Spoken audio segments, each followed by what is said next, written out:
반갑습니다. 변상욱 기자입니다. 예. 사실 더워서 그냥 이렇게 반팔 차림을 오려고 했는데 하필 앞에 연예계 결혼식이 하나 있어서 예, 참석해야 하는 바람에 이렇게 됐습니다. 지금 얘기할 게 많은 것 같습니다. 두 분 다 정치인이기도 하면서 각각의 영역이 또 있고 저도 역시 뭐 또 언론이라고 하는 영역이 있고 근데 또 청주라는 공통점이 있으니까 청주 얘기부터 하긴 해야 되는데 소속이 지금 녹색정의당. 녹색정의당은 없어졌습니다. 없어졌어요? 예, 선거 이후에는 없어지는 벌써 없어졌어요? 정의당. 예. 예. 그럼 좀 마음이 놓이네. 예. 저는 조국혁신당입니다. 저는 당이 뭐냐 그러면 언론인은 당을 안 갖게 돼 있는 것이 원칙이기 때문에 자꾸 민주당이나 이런 당에서 이렇게 영입제의가 들어오면 나는 정치적 성향상으로 녹색당과 정의당의 중간입니다. 라고 했는데 갑자기 둘이 합쳐버려갖고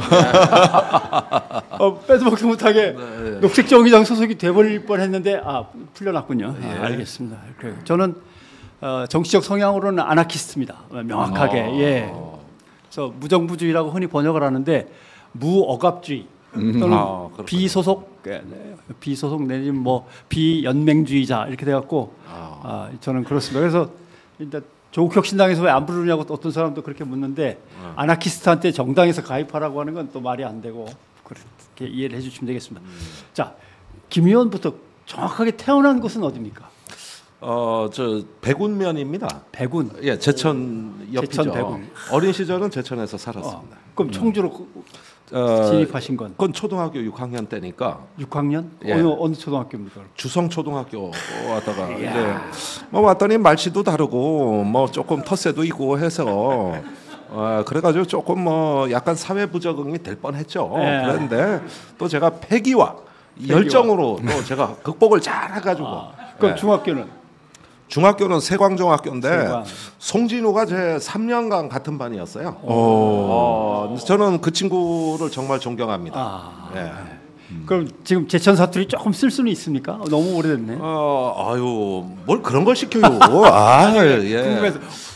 네. 알았습니다. 예. 초등학교 때 건너왔습니다. 제천 사투리 좀 어렵겠네. 그럼 신 변호사는? 저는 본적지가 이제 그 청왕군 미원면 종암리입니다. 종암리. 미원. 예.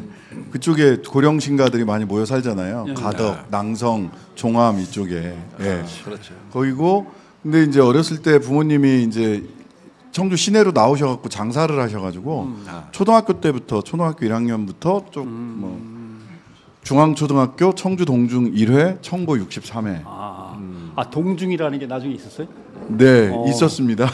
제가 1회요, 1회 동중 1회. 동중이 생겼군요. 네. 그렇군요. 알겠습니다. 아니 선배님도 저는 정확하게 본적지로 하면 저 비상 세결입니다. 세교. 세결입니다. 세결이 그 비상 관함이라고도 뭐 옛날에 불렀고 그런데 뭐 일찌감치 태어나기는 왔다 갔다 하긴 했지만 여기 나이 드신 분들이 많아서 수화사. 예, 그 맞은편. 옛날 장글제가 뒷집. 장글제가 뒷집. 장글제가 빵 먹었어요? 장글제가 큰 아들이 저희 초등학교 동창이거든요. 그래요? 장글제가 뒷집. 뒷집. 거기가 무슨 소명여관도 있었고 뭐 그랬던 것 같습니다. 예, 뭐 그 근처에서 태어났습니다. 그리고 청주중, 청주고 이렇게. 아유. 그러면 초등학교는 교동? 교동 나왔습니다. 예. 지금은 교동 이사를 갔더라고요. 교동 나왔고. 자, 제천 이렇게 해서 다 결국 청주로 이렇게 모이는군요. 여기가 그래 용담 호열이긴 합니다. 근데 저는 뭐 우스갯소리로 분위기 때문에 얘기를 한다면 이번에 집안이 타격이 컸습니다. 총선 치르면서 5번이나 국회의원을 하신 저희 집안 어른이 뭐 제가 밀려나시고 다행히 거기서 그래도 송 당선자가 나와서 잘 됐습니다. 그랬더니 저한테 당에다가 얘기를 좀 해서 육선까지 가게 하지 뭐 이렇게 집안에서 원망이 좀 있는데 5번 하면 20년 했다는 뜻인데요. 뭐 집안에서는 잠시 분란이 있었습니다. 그러나 변재일 의원이 제 손잡벌입니다. 나이는 많지만 이렇게 됐습니다. 그리고 지금은 접점이 어떻게 되는가? 청주의 연고가 어떻게 되십니까? 예, 뭐 친척들이 많이 계시지만 재작년에 아버님, 작년에 어머님이 돌아가셔서 예, 이제 집은 없습니다. 항상 이제 간병을 하러 주말에는 왔는데 예, 이제는 그 기회가 없어졌어요. 예. 그렇죠. 저는 부모님 청주에 두 분 다 계세요. 다 계시고. 예. 저도 뭐 두 분 다 일찍 여의었으니까 뭐 그렇고 이제 대개 그 세교리에서 저쪽으로 산 넘어가면 미원입니다. 예. 큰 누이는 그렇게 산 넘어서 미원으로 시집 가서 거기 아직도 살고 계시고 뭐 시내에 좀 계시고 저쪽 수동에 경리한의원이라고 하나 있습니다. 있어요. 예. 막내 형님이 하시는. 그러시고. 예. 그러시구나. 그렇게 있고 조카가 조금 그래도 이름이 낫직은 예, 뭐 청주청원 통합위원회를 맡았던 변장섭 씨라고. 예. 왜 그래요? 전 맨날 야단 맞아요. 보리밥집 차렸는데 보리밥 먹으러 안 온다고. 예, 그래서 아무튼 그렇습니다.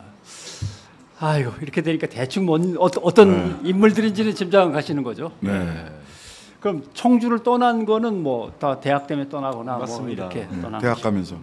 알겠습니다. 자, 이제 순서대로 계속 묻게 되는데 이번 총선에서 그러니까 저쪽 그 이준석 대표 고당은 빼고 야권이 몇 석 될 거라고 짐작을 하셨습니까? 제가 MBC 개표 방송에 6시간 방송했거든요. 예, 그런데 그때 그 저기 하이킥 권순표의 하이킥. 하이킥. 예. 근데 막 10분 전이었어요. 출구조사 발표하기 10분 전인데 저번 방송에서는 190석을 예측했고 그 개표하는 당일날은 185석 플러스 알파로 예측했습니다. 그러니까 사실 다 200석 분위기였잖아요. 그렇죠. 잠시 후에 개표 방송이 발표됐는데 MBC는 105석에서 110석? 205석에서 210석 이렇게 하니까 저만 이상한 사람들. 다 200석 넘고 그리고 뭐 저기 뭐냐 그런 분위기에서는 너무 보수적으로 좀 불렀나 싶었죠. 근데 저는 항상 190을 고집했던 사람이니까요. 190. 네. 그럼 근데 호칭이 자꾸 헷갈려서 신 변호사, 신 총장, 신 당선자 막 뭐 신 당선자께서는 어떻게 예측하셨어요? 그 저는 200석 플러스 마이너스 5 이 정도 생각을 했어요. 195에서 205 사이 이 정도 생각을 했어요.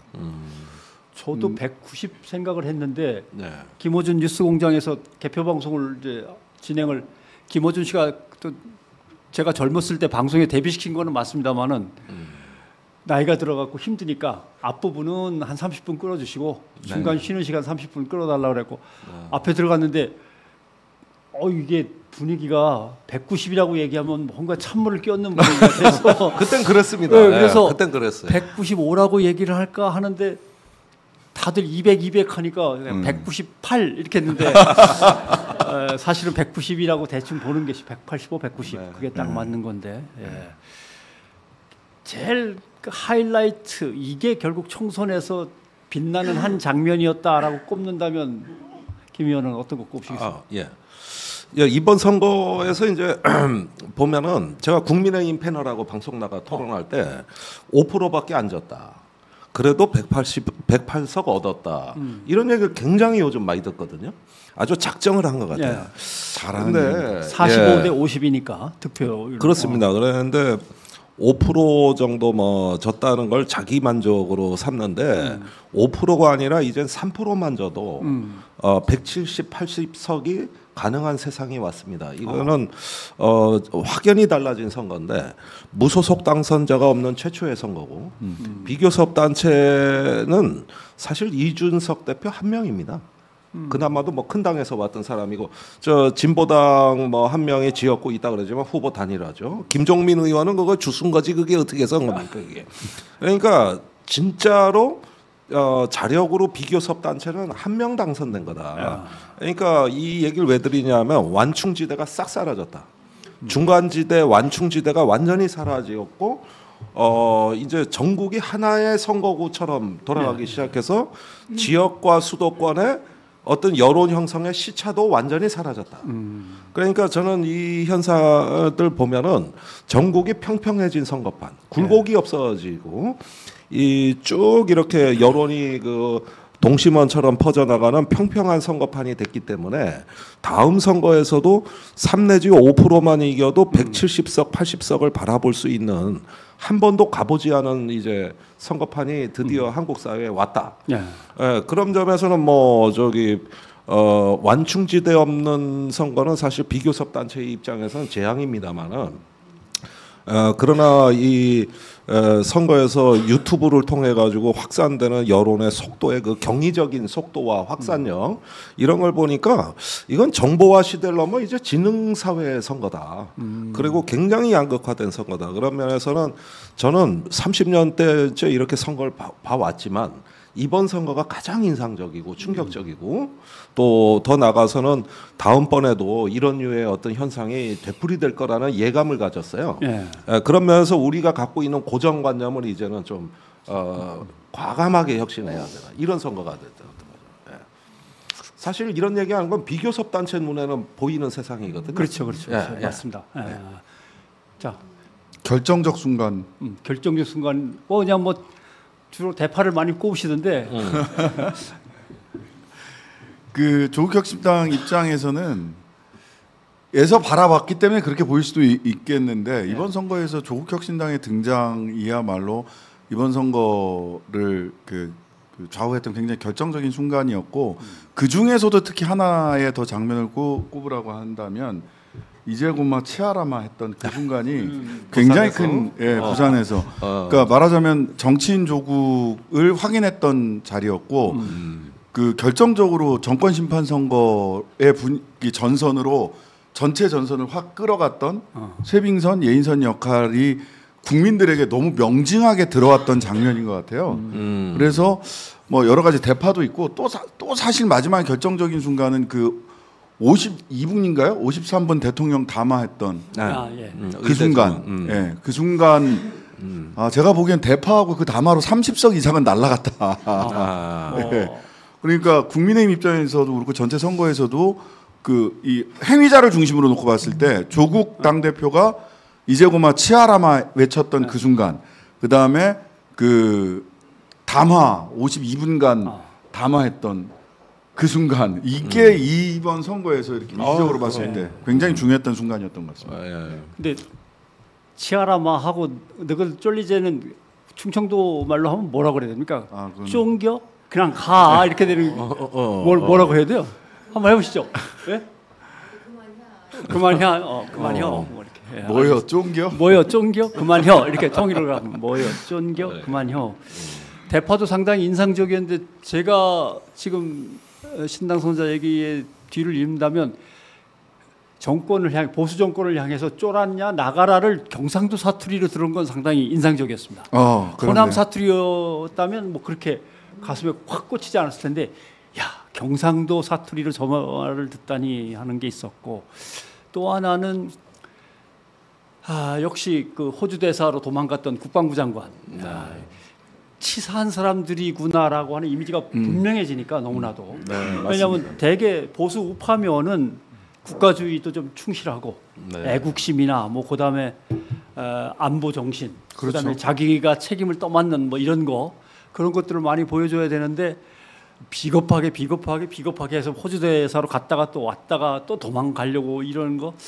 그래서 특히 보수 여권의 핵심 동원 세력은 해병대 세력이, 죄송합니다, 해병대 출신들 계신지 모르지만 대개는 해병 나오신 분들은 또 나름대로 지역 조직이 있어가지고 활발히 활동을 하시는데 이번 선거에서는 여권이 그 덕을 별로 못 봤습니다.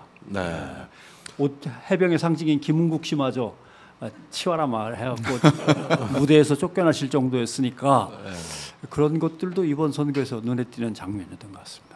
뭐 생각나시는 건 뭐든. 그 이종섭 대사 그 도주 대사 사건이 있고 나서요. 제가 그 김학용 의원이 CBS 김현정 뉴스쇼에 출연했을 때 그걸 다시 한 2번 돌려봤는데 이분이 민정당 때부터 정치를 하셨던 분이거든요. 그런데 정말 아주 뭐 쥐어 짜내듯이 얘기를 하는데 그 대사 사건이 있고 나서 하루에 12% 지지율 떨어진 거는 이거는 자기가 민정당 시절부터 정치를 하면서 처음 겪은 일이고 거기에다 상상도 할 수 없었다는 일이라는 이야기를 털어놔요. 예. 사실은 선거 중에 굉장히 위험한 발언이었음에도 불구하고 아주 작심 발언을 하더라고요. 근데 저는 그때 그 저 인천공항에서 대사가 출국하기 전에 매불쇼에서 이제 예. 지금 저기 각 당의 후보자들은 인천공항으로 가야 된다. 그 저 잡으러 가야 된다. 지금. 예. 잡으러 갔죠 제가.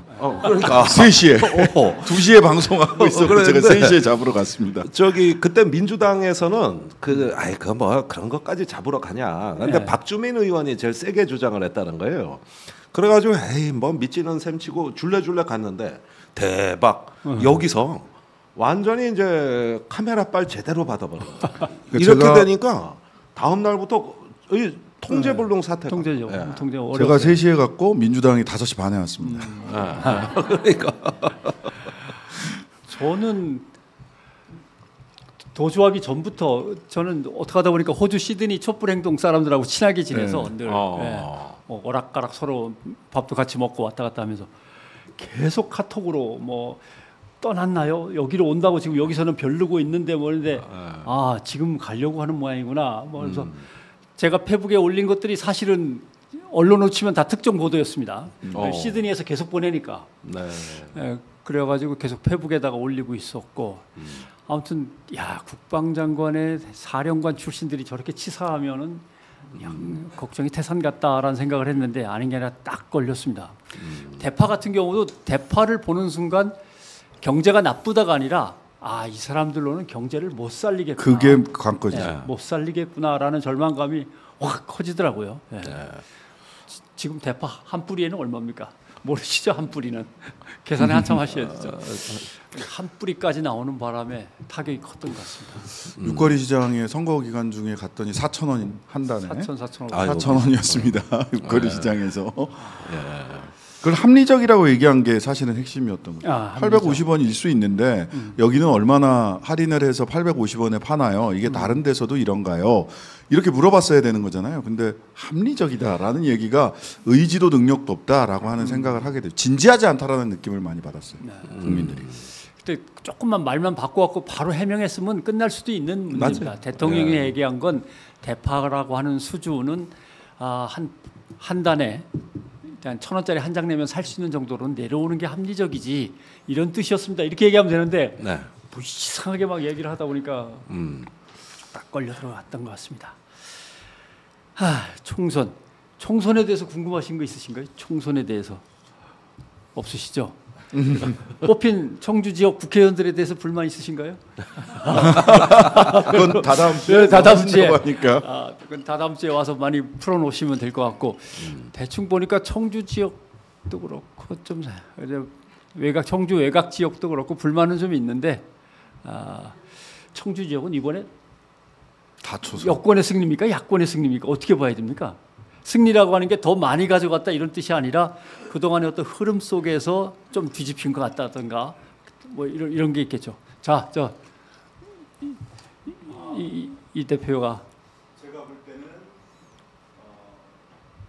전국 선거판과 예. 아까 김동연 의원도 말씀하셨는데 청주 같은 경우는 점점 서울하고 거의 가까워지거든요. 그러니까 거의 동시대로 그 정서가 움직인다라는 거고 재미난 건 충북 그 지도 안에 색깔을 칠해보면은 등고선을 그려보면은 전국 선거판이 충북 선거판에 다 녹아 있어요. 그러니까 서쪽 특히 이제 면적으로 보면 적은 청주와 진천, 음성, 증평 이런 쪽이 이제 분당색이 굉장히 강하고 면적은 넓지만 인구가 적은 나머지 부분은 이제 빨간색인 거죠. 그래서 그 전국에는 한강벨트, 낙동강벨트는 되게 많이 나왔는데 충북에는 그 소위 말하는 금강, 미호강 벨트하고 남한강 벨트의 중심이 달렸다는 네.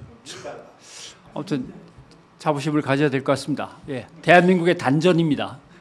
대한민국의 단전. 근데 제가 그 2020년에 상당구에 출마했다가 참 보기 좋게 낙선하지 않았습니까, 제가?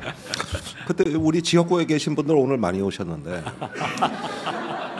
솔직히 말해서 그때는요 반응이 아무리 열심히 해도 초등학생하고 개밖에 없었어요. 나머지는 반응이 없어요. 조용해요? 네. 표정 변화도 없어요? 없어요. 그래가지고 내가 원래 이런가 싶어가지고 이 개 때문에 내가 그 받은 스트레스가 상당합니다. 그래가지고 다 나를 잡아먹으려 그래가지고 신부님을 찾아가서 개 때문에 못 살겠습니다. 그러니까 성수나 좀 뿌리고 가. 그래가지고 이렇게 뿌리고 그 기도하고 나서 그 저 시장 서문시장을 나갔더니 더지서. 그래가지고 근데 그 순간 서광이 비치는 거예요. 깨달음이 오는 거지. 깨달음의 순간이 내가 선거운동을 못하는 게 아니다. 저 개는 무엇을 보았는가. 내가 주인의 마음을 훔치러 온 사람이잖아. 그렇죠. 그러니까 절도범을 보듯이 날 본 거다. 이렇게 해서 마음이 이제 다스려지더라고요. 하여간 이 동네 사람들 느려 터진 거 하나에는 제가 1시간 이상 떠들 수가 있는데 이 고정관념이 이번 선거에서 깨졌다 이겁니다. 이 충청도의 그 민심 변화가 이럴 줄은 몰랐어요. 근데 앞에 우리 조동욱 교수님 계시지만은 최재형 목사가 하루는 청주에 와서 강연을 하고 올라와서 저하고 방송을 하는데 청주에 갔더니 어떤 사람이 뒤풀이 때 공양미는 300석, 우리는 200석 이랬다는 거예요. 그래가지고 아니 목사님 청주 사람들 그런 말 안 해요. 내가 그 선거 치러봐서 다 알아요. 그러니까 그런데 진짜 들었대요. 그래가지고 그걸 누가 얘기했냐 이랬는데 그걸 추적을 해보니까 조동욱 교수님이 최재형 목사 그 뒤풀이에서 한 얘기가 전국적으로 퍼져나간 거예요. 이 얘기가. 충청도가 이렇게 바뀌었더라 이겁니다. 나는 여기서 받은 충격이 제가요 2020년에 선거 떨어지고 이제 연대 가가지고 연구실에 있는데 한 1년쯤 지났어요. 저기서 함지락이라고 삼겹살 그 집이 있는데 사장님이 전화가 와가지고 어떻게야? 그래서 뭘요? 그러니까 선거 말이요. 그래서 뭔 선거가 있었어요? 그러니까 당신 선거 말이요. 내가 그 순간 아랫도리가 딱 풀리는 게 1년 지났어. 전화 빨리도 하시네 진짜. 진짜 성질나 못 살겠네 내가 진짜. 이랬던 동네가 이번에 여론의 그 후위가 이 빅데이터들을 흐름을 보면은 여기가 바로 진원지고 중심지가 되는 명확한 현상이 드러납니다. 이 금강벨트, 무심천벨트가. 나는 지금도 이게 미스테리라는 겁니다. 어떻게 가능했을까? 그만큼 이 어떤 심판의 중원의 바람이 이 중원에서 일어나는 일종의 어떤 그 회오리가 전국을 강타하면서 여기가 바로 정치의 중심이 된 듯한 새로운 이미지로 다가왔다는 것이죠. 그래서 느려 터지다는 말은 이제는 성립이 안 된다. 그렇죠. 뭔가 사회학적으로는 이게 고속도로 2개가 이제는 자리를 잡아서 워낙 서울하고 빈번히 오고 간다든가 아니면 뭐 공항의 문제라든가 아니면 청주의 산업의 문제 그동안은 농촌이나 교육도시가 아니라 이제는 공단도 많고 뭔가 여기가 어떤 하나의 복합적인 한국의 특징을 다 안고 있는 도시가 되어가나 뭐 이런 생각도 할 수 있고요. 그게 이제 그 비례정당 득표율로도 거의 비슷하게 나오는데요. 전국적으로 국민의 미래가 36.6, 그다음에 더불어민주연합이 26.6, 조국혁신당이 24.2인데 충북 그게 이제 호남 같은 경우 조국혁신당이 거의 50% 가까운 지지율을 받았단 말이죠. 근데 영남에서 좀 빠지고 그리고 수도권하고 하다 보니까 전국 지지율이 아까 이렇게 나왔는데 충북 지역 지지율이 거의 전국 지지율이랑 대동소이합니다. 충북이 39 국민의 미래가 그다음에 더불어민주연합이 27.4 조국혁신당이 21.9예요. 그러니까 거의 그 전국 득표율과 비슷하고 그다음에 더불어민주연합하고 조국혁신당 득표율의 합이 49.3, 50% 정도 되고 국민의 미래가 39%, 즉 10% 가량 차이 나는 점도 합이 그 정도 차이 나는 점도 전국 득표와 거의 유사합니다. 그래서 이번 선거에서 충북 지역은 전반적으로 그 전국 득표율과 거의 유사하게 나오는 뭐 영호남이 각각 나와서 전국 득표율이 이렇게 되는 게 아니라 충북 득표율이 그냥 전국 득표율과 1, 2%밖에 차이가 안 나는 동조화 내지는 유사성이 높아졌다라는 것도 눈에 탁 뜨이더라고요. 선거 끝나고 나서 보니까. 제일 나름대로 핵심 사업으로서 선거에서 초점이 맞춰졌던 사업이 있습니까? 이 대표? 이번에는 그 사업에 대한 건 거의 없었던 것 같아요. 별로 뭐 경남하면 우주항공청 뭐 이렇게 그다음에 의대 설립 뭐 이런 게 있어야 되는데 충청북도는 별로 기억이 나는 게 없어요. 계속 뒤져봤는데도 사업에 대해서는 이번엔 이슈가 별로 없었거든. 전국적으로 그것도 마찬가지였던 것 같아요. 네. 어디나 그냥 공기관 심판이냐 아니냐. 네. 대학 뭐 이런 것들 빼고는 특별한 게 없었는데 결국은 민생과 관련돼서 이 정권을 심판할 거냐 아니냐 이제 여기에서 결정은 많이 났던 것 같겠죠. 예. 뭐 그냥 심판이라 하더라도 어떤 가치로 심판했느냐는 우리가 두고두고 한번 교훈을 따져봐야겠습니다만은 윤 대통령에 대해서 이번 심판은 민생의 가치와 이름으로 심판했다고 저는 생각을 합니다. 사실 뭐 검찰 개혁을 이제 이렇게 강한 선명하게 내세우는 조국혁신당도 있으시고 이번에 선거는 법조인들이 이제 엄청나게 많이 진출했을 때에서 이 사법정의에 대한 국민의 요구도 굉장히 강합니다만은 어떻게 보면은 그런 무도한 그 현상을 보면서도 벼랑 끝으로 내몰리는 뭔가 지금 우리 삶이 팍팍하고 어려운 가운데서도 희망을 갖고 싶은 국민들이 우리 마음을 전혀 몰라주는 정말 냉혹한 권력자의 얼굴을 봤고 그래서 어떤 그 심판의 열기가 대파로도 끌어올랐던 그 현상 속에서는 정말 우리의 어떤 삶의 질을 향상하고 민생을 돌보는 데 대한 요구가 간절했는데 이게 기가 막히게 심판 여론하고 들어맞아서 이것이 이제 시너지를 일으켰다고 저는 생각이 들고요. 그런 면에서는 일단은 우리 삶의 문제 또 뭘 갖다가 뭐 토목공사를 크게 벌리고 팔자고 치고 뭐 전 국민을 그냥 전부 부자 만들 것처럼 해주는 요란함보다도 구체적으로 우리 삶을 개선해 나갈 수 있는 민생의 어떤 정치를 하라는 이런 요구들이 심판 열기로 이어진 거 아닌가.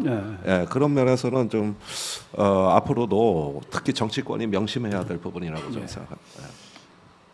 보다 커다란 불공정이 있는데 대개는 민생에서 너무 힘들다 보면은 커다란 불공정하고 싸우기가 좀 벅차니까 자기들끼리 힘없고 못 사는 사람들끼리 공정했니 안 했니 이런 거 갖고 이제 조그맣게 다투기 시작하고 그러면서 커다란 불공정은 자기 자리를 굳히고 이런 것들이 많았는데 국민들이 이제는 그걸 이제 용납을 못하는 시대가 분명히 온 것 같죠. 그거를 보면서 그 김진 전 중앙일보 논설위원이라든지 또는 조중동을 보면서 야 이렇게 분석을 하면 정말 앞으로도 희망이 없겠다. 보수 쪽에서 만약 그렇게 분석한다. 어떤 분석을 받냐면 국민들의 도덕적 타락이 극에 달한 선거다 이렇게 분석을 해요. 그러니까 말하자면 범죄자인 이재명 조국에게 이 정도 의석을 몰아줬다면 국민들이 도덕적으로 타락했고 사법정의가 땅에 떨어져서 나온 결과다라고 분석을 해요. 근데 그건 정말 하나만 알고 둘을 모르는 것이 메타 공정에 대한 질문이었다고 봅니다. 야, 니들이 얘기하는 공정이 진짜 공정이야? 라고 하는 그 지금 윤석열 대통령이 얘기했던 공정과 정의가 진짜 공정한 건가? 라고 하는 메타 공정에 대한 질문을 국민들이 던졌고 거기에 대한 답을 내린 거예요. 당신들이 얘기하는 공정은 더 이상 공정하다고 우리는 받아들일 수 없어. 그것이 어떤 절차를 거쳤다고 하더라도 그 절차 자체에 대해서 문제 제기를 한 거거든요. 근데 그렇게 분석하면서 아 그러면 우리가 보수가 가져왔던 그런 공정과 정의 또 법치라고 하는 것이 실제로 국민들에게 액면 그대로 공정, 정의, 법치로 받아들여졌는가 왜 받아들여지지 않았다면 왜 받아들여지지 않았는가에 대해서 분석하지 않으면 국민들을 도덕적으로 타락했다라고 탓하는 방식으로 이 선거를 분석한다면 저는 그러면 정말 희망이 없어진다라고 생각을 하거든요. 아니 그런데 지금 그 매우 우려스러운 현상이 나타났습니다. 이 총선의 민심에 이 정부가 총선 끝나고 정확히 5일간 반성했습니다. 5일간 그냥 말을 안 한 거 아닙니까? 아니 그러니까 우리는 그때 반성하는 줄 착해진 줄 알았죠. 그런데 16일 날 대통령 담화가 발표됐거든요. 제가 방송 나가면 확실히 변화가 느껴지는 게 갑자기 국민의힘 패널들의 목소리가 세지고 말이 많아진다는 걸 느꼈어요. 그게 바로 YTN 같은 경우는 아예 진행자가 대놓고 5% 징계 참패 맞습니까? 이런 질문을 바로 하던. 예, 이게 16일, 17일부터 그 현상이 있었고 지금도 방송을 실제 그렇게 합니다. 그리고 이제 그 뒤에 그 17일경부터 그 국민의힘 의원들한테 대통령의 당선자들에 대한 개별적인 전화가 가서 우리 방향은 옳았다. 이런 이야기들 계속 되풀이하고 있고요. 또 그 뒤에 저기 여러 가지 어떤 그 국민의힘에서 윤재옥 원내대표를 비롯한 당직자들 발언도 동일합니다. 그런데 지지난주 금요일 날 대통령 지지율이 23%가 나왔거든요. 이게 사실은 그렇게 쭉 가던 기세 좋은 분위기를 또 한 번 꺾어 놓습니다. 그래가지고 이재명 대표한테 그 여론조사가 나온 그날 대통령 전화가 갑니다. 그래서 만나자. 그런데 여기까지는 또 이제 2차 심판이었거든요. 2차 심판의 바람이 다시 불었는데 그런데 그 전화를 하고 나서 뉴스토마토 여론조사에서 3%가 오릅니다. 26%가 오니까 또 이제 더 이상 안 떨어진다. 다시 그 전전날 분위기로 되돌아간 거죠. 그게 요즘 영수회담이 지연되는 이유가 전 그것 때문이라고 봅니다. 그리고 어제 갤럽 조사에서 24%가 나왔죠. 그러니까 1% 올렸거든요. 그 1% 굉장히 큰 겁니다. 그분들한테는 70-80% 대통령한테는 아무것도 아니지만 1%가 올랐어요. 왜? 정확하게는 반올림해서. 반올림해서. 예.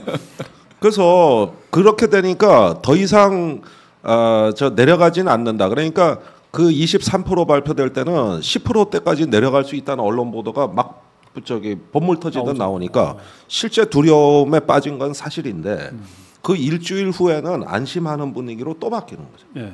계속 바뀌어요. 하루에도 12번씩 바뀌어요. 이런 신호에 민감하게 막 쫓아가는 어떤 권력의 행태를 보면은 자기 중심이 없죠. 앞으로 또 뭐가 나올지 모르는 거죠. 아무튼 5% 얘기가 나왔으니까 얘기지만 이제 앵커가 그렇게 물었다면 그 지방자치에 대한 전혀 그 이해가 부족한 거죠. 대한민국 선거구가 소선거구제라는 것에 대한 이해도 없는 거고요. 국회의원을 한 명 내보낸다는 것은 운명을 같이 하는 어떤 지역의 공동체에서 우리 대표는 누구로 할까를 뽑은 거지. 그걸 인원 숫자에 비해서 뭐 50대 45니까 우리가 50명 저쪽이 45명 뭐 또는 45명 50명이면 딱 맞지.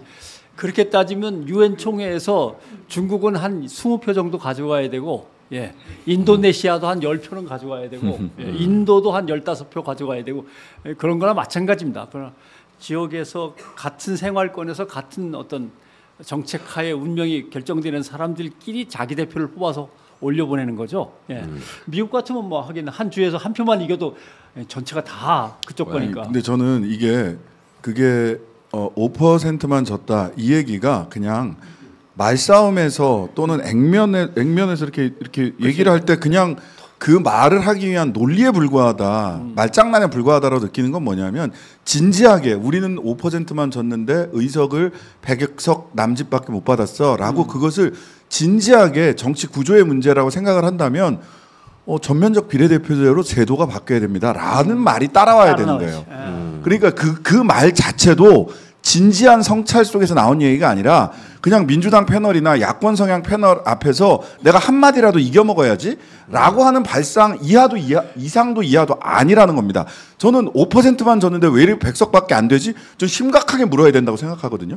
진보정당에서 계속 있었던 사람 심각하게 묻고 그렇다면 국민들의 의사가 제대로 반영되게 하기 위해서 준연동형 비례대표제를 연동형 비례대표제로 나간다든지 또는 네덜란드나 북유럽처럼 대선거구제 전면적인 비례대표제로 나간다든지 이런 얘기가 나와야 돼요. 그러면 진지하게 그 얘기가 근거 있는 비판으로 들려요. 근데 제도는 그대로 두고 사실 우리 5%밖에 안 졌어 이러면 그냥 뭐 술 먹다가 내 머리가 더 셀까, 네 머리가 더 셀까, 박치기 한번 해. 뭐 이런 정도 수준의 얘기밖에 아니라는 거죠. 네, 요 분위기가 6월로 예상되는 국민의힘 전당대회까지 그때 갈 겁니다. 계속 갈 겁니다. 계속 가고 거기서 변화 혁신을 얘기할 만한 후보들이 요즘 맥을 못 추고 있습니다. 좀 변화해야 된다 이런 현상이 있어요. 선거가 끝나고 11일 날 개표가 끝났고요. 12일 날 안철수 의원이 방송에 나와 뭐라 그랬냐면 나는 최상병 특검을 찬성한다. 표결이 있으면 찬성표 던지겠다. 이렇게 얘기하고 사흘 후에 조경태 의원이 이번에 6선 당선자입니다. 오히려 여당이 더 선제적으로 진상규명해야 된다. 한술 더 뜹니다. 그런데 딱 거기까지인데 그때 언론에서 4명의 이탈표가 확인이 됐거든요. 실명으로. 그런데 17일부터 이분들이 하나둘 사라지기 시작합니다. 근데 어떻게 사라지느냐 하면은 요거 언론에 안 난 얘기인데. 그 저기 단독. 그 제가 17일 날 그 조금 진보 쪽의 언론인들 유튜버들하고 저녁을 먹고 있었는데 그 중에서 조경태 의원 전화를 최소 2명이 받는 걸 봤어요. 그 전화 내용은 내가 최상병 특검에 찬성했다고 한 건 와전됐다. 와전됐다. 나 찬성 아니다. 이거를 일일이 기자한테 전화해서 설명하는 장면을 보고 말한 것이죠. 그러니까 아까 5일 반성했다 그랬는데 5일이 지나니까 변화된 모습이 딱 이거예요. 그래서 16, 17일 날 나타난 변화가 이거고 그 다음에 그날 저기 사실은 해병대 사령관 유임도 결정됩니다. 거기에다 이종섭 그 전 호주 대사가 그 저기 특검 반대 성명 같은 걸 내요. 의견서로. 이게 이 하루에 다 일어난 일이거든요. 그때는 다시 돌격대 정당으로 가기로 결의가 된 겁니다.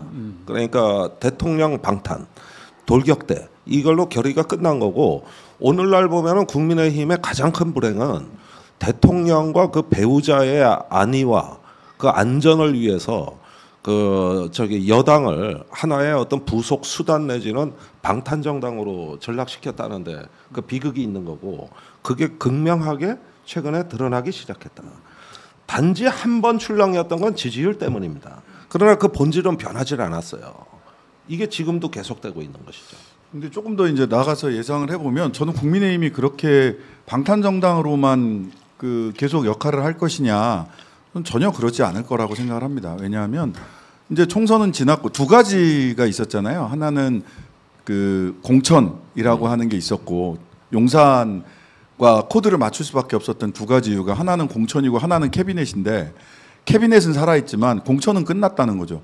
수단 중에 가장 중요한 정치적 수단이 사라졌어요. 사법적 수단만 남았고.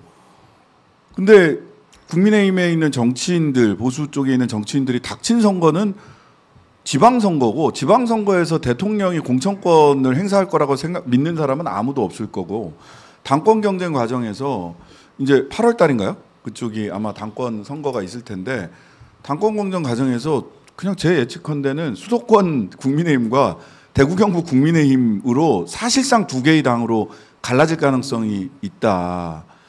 그게 그렇게 실질적으로 경쟁이 되든 안 되든 어느 한쪽이 거세될 수도 있다고 봐요. 지금 말씀해 주신 대로 수도권 쪽이 거세될 수도 있다. 캐비넷에 힘이 있기 때문에.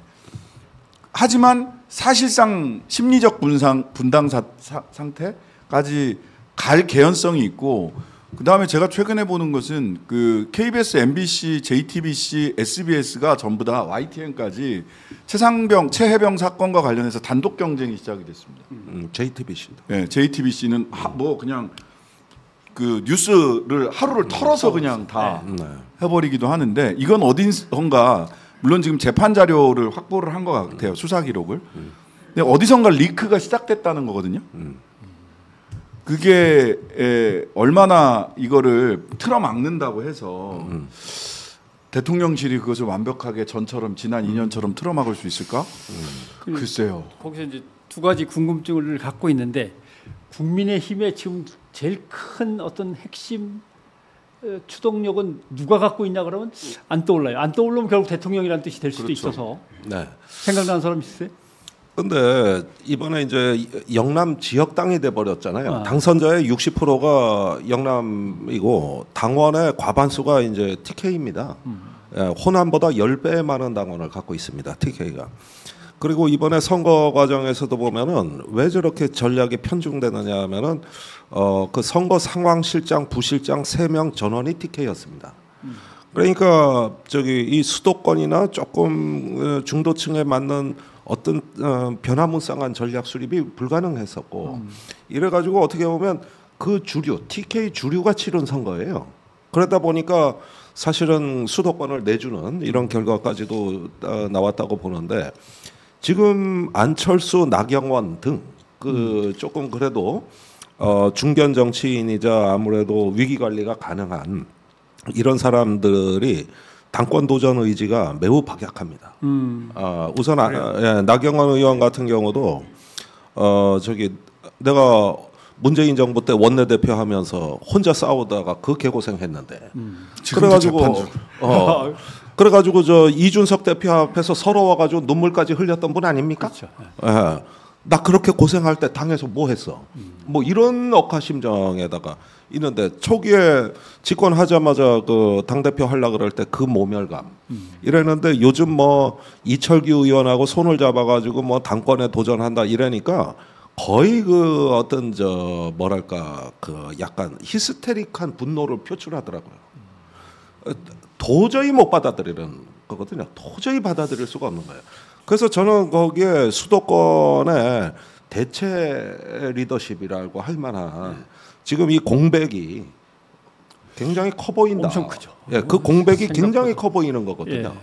그러면 또 대통령이 이제 낙점할 거예요. 예, 이제 정진석 비서실장이 왜 갔습니까? 당 통제하라고 간 겁니다. 예. 저기 요거 조금 말이 길어져 죄송한데 한 말씀만 더 드릴게요. 정진석이 어떤 사람이냐? 그 사람이 원내대표 할 때 박근혜 대통령이 탄핵당했습니다. 그때 당대표는 이정현이었어요. 그랬는데 원내대표 할 때 미르케이라든가 우병우 사태가 터졌을 때 단 한 번도 직언을 하거나 이 저 위기라고 규정해 본 적이 없고 저건 야당의 공세다 하고 뻗땡기다가 태블릿 PC가 터졌을 때 처음 청와대 들어가서 박근혜 대통령한테 상황이 심각하단 말 딱 한 번 했다. 그러고 나서 얼마 후에 박 대통령이 내 임기 단축은 국회에서 논의하라고 저기 내려놨습니다. 그 말 듣고 감사합니다 하고 와서 면 세운 사람입니다. 이 사람이 등치값을 못해. 저기 권력자가 있으면은 진짜 이게 권력의 안위가 걱정됩니다. 이 말을 할 수 있어야 되는데 술도 잘 먹고 쌈도 잘하는데 그건 안 돼. 그런데 이 사람이 지금 저기 비서실장으로 갔는데 제가 보기에는 8년 전하고 거의 별반 다르지 않는 역할. 거기에다가 저 육모방방이가 또 있어가지고 당의 그 저기 초재선 때려잡는 일은 또 잘한다고. 권력자한테 말을 못하면. 이 사람이 이런 양반이 그러니까 윤재호 원내대표가 직언한다? 택도 없는 소리입니다. 택도 없는. 그러니까 이게 방탄 돌격대, 방탄 노년단이 만들어진 겨. 소년들은 아닐 거니까. 노년단? 방탄 노년단 저기 그룹이 이제 끝났다고 이게. 요즘 뭐 방시혁하고 막 싸우대 그런 걸 보죠. 그래가지고 이분들이 이제 저 방탄 저 뭔가 이게 케이팝을 부를 거라고 이제. 나는 그게 뭐 눈에 보여요. 지금 얘기하신 거에 부록으로. 그럼 우리의 정신적 지주였던 한동훈 씨는 요새 어떻게 하고 있나요?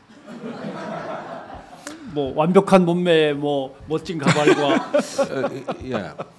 아니 한동훈 씨는 이게 있습니다. 이것도 단독 보도인데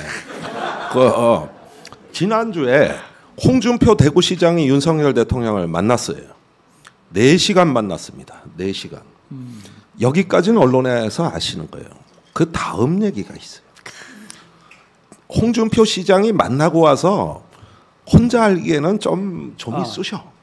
그래서 지금 대구 쪽에서 계속 소식이 정보가 오는데 사실은 그날 부부 동반으로 만났어요. 네, 그 얘기도 나오대. 부부 동반? 네, 동반으로 나왔대. 네, 이건 제가 언론에 최초 폭로한 거예요. 그랬는데 김건희 여사가 나온 거예요. 한동훈 얘기할 때 이분이 입을 연 거라고. 그러니까 제가 분명히 여러분들께 말씀드리는 거는 여사는 죽지 않는다. 다만 안 보일 뿐이다. 아니 그 날이 그 저기 무슨 만찬이 아니라 한동훈 규탄 대회 같았다고. 분위기가 지금 이렇게 시퍼렇게 돼 있어요. 그런데 한동훈은 계속 나는 국민을 배신하지 않습니다 하고 저게 뭔 알듯 모를 듯한 얘기를 계속 하고 있어요 지금 여기 이게 이런 상황이. 그리고 이제 또 하나의 축은 결국 윤석열 정권이 갖고 있던 힘은 이제 물론 국민의당이라고 하는 국민의힘이라는 여당이 있었고 반대편에는 사법 권력이 있었던 걸 말합니다. 검찰의 정보력을 가지고 또는 검찰이 그동안 수사해서 갖고 있던 자료들을 활용하면서 슬그머니 언론을 통해 흘려서 예를 들면 당 대표를 공격한다든가 또는 문제 인물들을 하나씩 집어가면서 고소 고발 또는 뭐 비리 의혹의 폭로 이런 것들 카드를 써먹는단 말이죠. 그래서 검찰이라고 하는 그 나름대로의 엘리트 자존심 많은 권력 집단이 요 순간에도 우리는 오로지 윤석열 대통령을 보필해야만 돼라고 밀고 갈 것이냐. 그 중간다리 역할을 하던 한동훈이라는 인물이 저렇게 되면 검찰이 그 역할을 끝낼 것이냐. 아니면 끝내지 않겠지만 검찰 내부에서도 아까 얘기한 대로 어떤 두 개의 그룹으로 쭉 쪼개서 이러다간 검찰 권력 자체가 무너지니까 안 된다. 우리 건 우리가 그래도 어느 정도 지켜야 된다. 아니다. 일단 대통령이 확실하게 살아야 우리도 산다. 이렇게 될 거냐. 검찰의 뭐 개혁을 앞두고 있으니까 검찰 내부 분위기 어떠냐 이제 저도 이렇게 물어봤거든요. 예. 일단 특수부를 제외한 모든 검찰들은 일부러 관심을 안 가진다. 일부러 관심을 안 간다. 그러니까 관심을 안 가지고 그냥 일만 하고 있대요. 근데 그게 거의 일부러에 가까울 정도로 권력의 동향에 대해서 안 보는 겁니다. 그리고 이제 특수부는 일부 이완됐다가 다시 뭉치고 있답니다. 큰일 났다. 네, 큰일 났다. 대통령 중심으로 똘똘 뭉쳐야 우리가 산다. 라는 분위기로 저는 전해 들었습니다. 검찰 내부 분위기. 검찰 내부 분위기를 잘 아시는 분에게. 그래서 소위 엘리트, 특수부 중심의 엘리트 검사와 일반 검사들 간의 괴리는 전보다 훨씬 더 사실 전체가 똘똘 뭉쳤던 시점도 있었거든요. 이 막판에 이제 그 검찰총장 징계받고 하는 그 시점에서는 검찰 전체가 똘똘 뭉쳤던 때도 있었는데 지금은 좀 이완되다가 최근에 다시 특수부 엘리트들은 좀 뭉치는 분위기라고 합니다. 일반 검사들은 아예 외면. 큰일 났다. 나는 일만 열심히 할래. 이런 분위기라고 전해 들었습니다. 검찰 내부에서. 이제 당선자가 나와 계시니까 국민들은 검찰 개혁이라는 기치를 보면서 표를 던진 분들도 많고 거의 누구나 또 공감하던 문제여서 국회 개원하면 당장에 뭐 해라 아직도 안 하고 있냐 뭐 엄청나게 다 뭐라 그럴까 이거 독촉하실 것 같은 느낌이 드는데 제가 조금 있다가 이제 7시부터 여기 충북 지역에 있는 조국혁신당 당원하고 이 자리에서 또 간담회를 하게 되는데요. 저희들이 아직 100일이 안 된 정당입니다. 그런데 가서 논과 밭을 갈아가지고 소출을 해갖고 와라고 요청을 드리는데 그만한 뭐 기대감과 있기 때문에 그거 다 해야죠. 하기 위해서 노력을 하는데 특히나 이제 검찰개혁 한동훈 특검 그러니까 박은정 당선인이 굉장히 손이 빠르시더라고요. 법안을 이미 다 마련을 해놨어요. 한동훈 특검법도 마련을 해놨고요. 그다음에 검찰개혁하면 3가지 법입니다. 형사소송법, 그다음에 검찰청법, 그다음에 하나는 중수청, 중대수사청, 중대범죄수사청. 요거를 이제 검찰에서 수사권을 떼와서 별도의 한국판 FBI를 만들자라고 하는 거거든요. 이 3가지 법안도 다 준비가 돼 있습니다. 이미 다 마련을 해놨어. 박은정 당선인이. 왜 그래 빨로? 그러니까요. 국회의원 되거든 하지. 개원하고 상임위원회 분배한 다음에 거기서 걸리죠. 위원장들 뽑고 호선으로 다 이거 하고 이제 법안 올라오면 시행령까지 다 정리는 이미 돼 있다고 하니까 그나마 빨리 진행은 되겠는데 그래도 8월, 9월, 뭐 굉장한 속도전을 해야 되고요. 원구성도 늦어질 겁니다. 원구정 이제 법사위하고 운영이기 때문에 원구정이 늦어지는데 이게 정상적으로 가면은 이제 지금 말씀드린 대로 법안에 따른 시행령과 그다음에 다른 법하고 어떻게 충돌하는 거나 없는지 또 법제처에서 다 심의도 해야 되고 절차를 쭉 밟아갖고 하다 보면 이제 가을까지 간다고 치더라도 문제는 그 중간중간에 어떤 장벽이 없다고 할 텐데 예를 들면 나경원 빠루라든가 뭐 이런 것들이 등장해서 들어눕기 뭐 이런 게 있으면은 뭐 얼마나 더 걸릴지는 모르죠. 저는 하여튼간에 시간은 저희들은 이미 이제 준비는 했고 전투 준비는 했는데 그러니까 내용은 컨텐츠는 준비가 돼 있는데 그것이 어떤 지형 지물을 거쳐서 목표에 도달해야 되느냐 하는 거는 사실은 지금 당장 예단하기는 어려운 상황이죠. 뭐 예를 들면 국회 운영위원회를 국민의힘이 가져가면 운영위원장이 뒤로 슬슬 빼면서 계속 시간을 늘린다든가. 지금 그 일이 벌어지고 지금 있습니다. 그렇죠. 예. 그런 거죠. 예. 예. 뭐 법사위원장은 민주당이 갖고 올 거라고 생각하지만 뭐 또 네. 다른 위원회에서 또 질질 끌면서 시간을 최대한 벌려고 애를 쓰겠죠. 나경원 의원처럼 다수당 있고 국회의장을 해야 되는지 질문해봐야 된다. 이런 엉뚱한 소리를 해버리면 아니 다수 득표자가 당선자가 되는 것이 정당한지 다시 질문을 해봐야 된다. 이런 그러니까 얘기잖아요. 우리가 너무 국민의힘만 몰아다가 세웠는데 다른 얘기로 바꿔서 자 빼가를 함께 마신 민주당과의 관계는 그럼 잘 될 것 같은 거예요? 예, 연태고량 드셨. 고려 연태고량주. 예. 조선일보에서 뭐 70만 원짜리 술도 있다 이러던데 연태고량 드셨다고 하고요. 그 70만 원이면 요새 뭔가요? 수정방인가요? 그것도 기자가 뭐 알긴 아는 것 같아. 비싼 술이 있다는. 여튼 근데 그 일단 두 가지 정도로 말씀드려야 될 것 같아요. 첫 번째는 결국은 지방선거와 대선을 앞두고 합당하지 않겠냐라고 하는 예측. 그렇지 않습니다. 처음 당 시작할 때부터 그럴 생각으로 당을 시작하지 않았고요. 보궐선거, 지방선거에 모두 후보를 낼 겁니다. 아직 선거 저희들은 아직도 선거를 치르는 것처럼 일을 하고 있거든요. 피곤해 죽겠습니다. 그래서 정말 인재영입 위원장을 상시 운영하고요. 인재영입 위원장은 당 대표가 겸직합니다.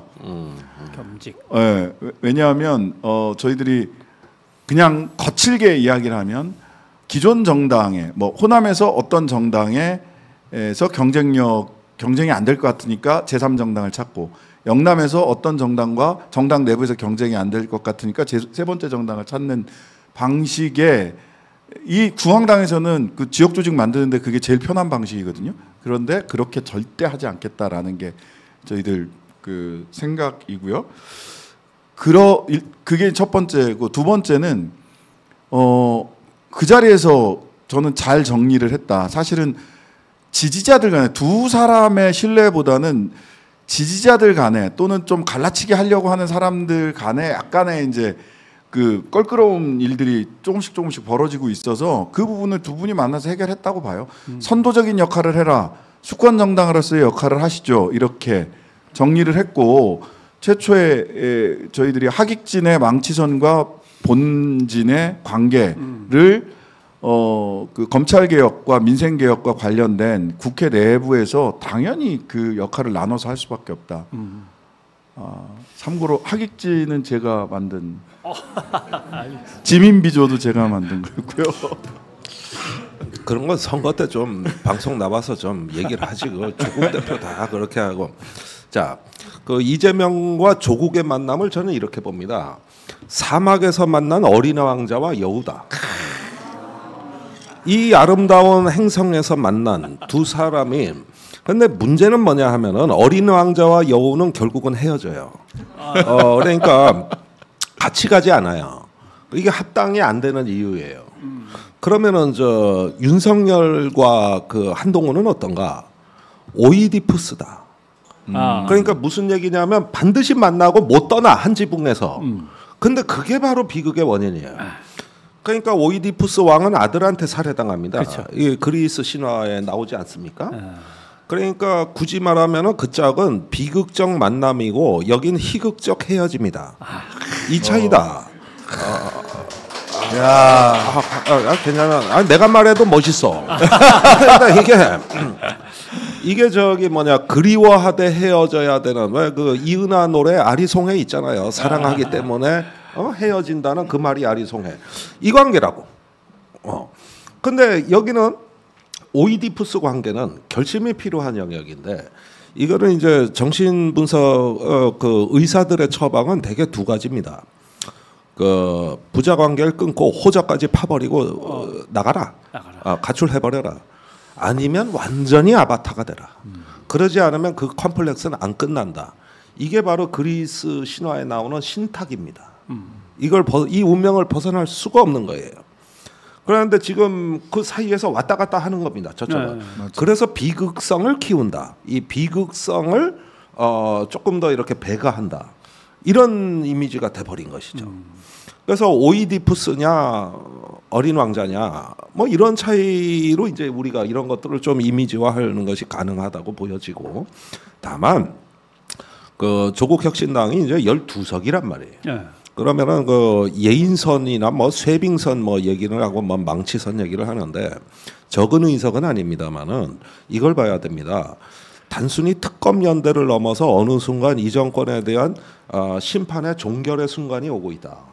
그랬을 때는 교섭단체냐 아니냐는 차이가 클 것이다.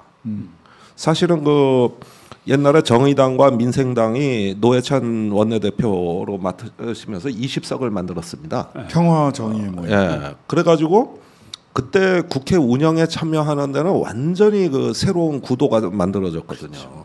그 경험은 매우 소중한 경험이었습니다.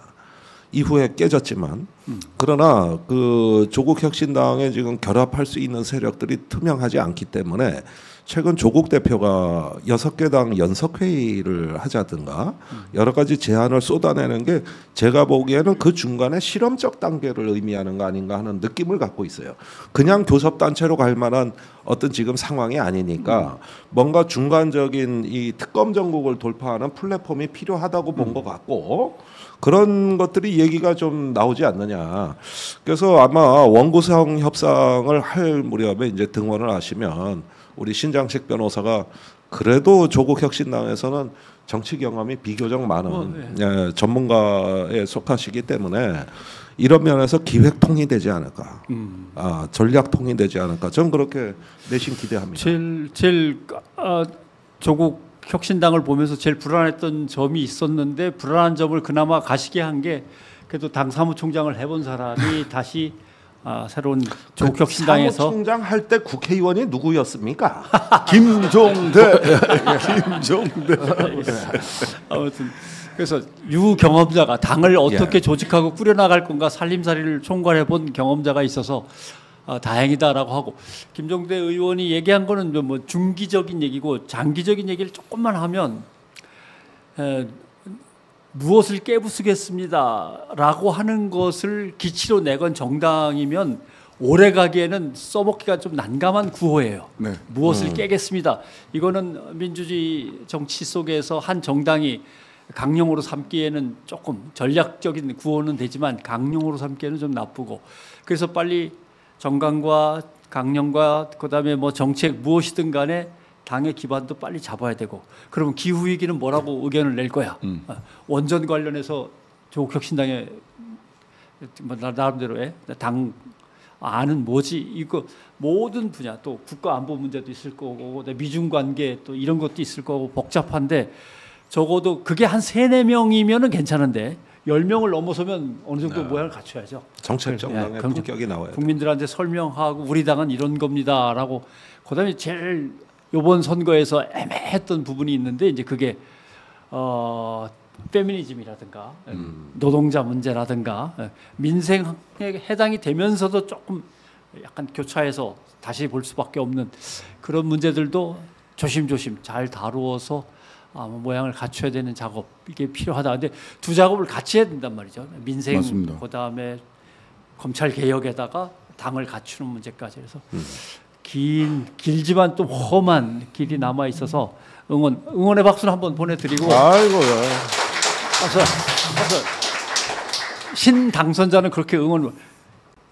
김 의원은 이제 뭐 밀어드릴까요? 얘기만 하시죠. 저요? 예. 이제 확실히 개털된 당 아닙니까, 그죠? 빚은 30억 지금 남아 있고. 아, 그게 제일 걱정돼요. 예. 그런데 그때 빚 없었는데.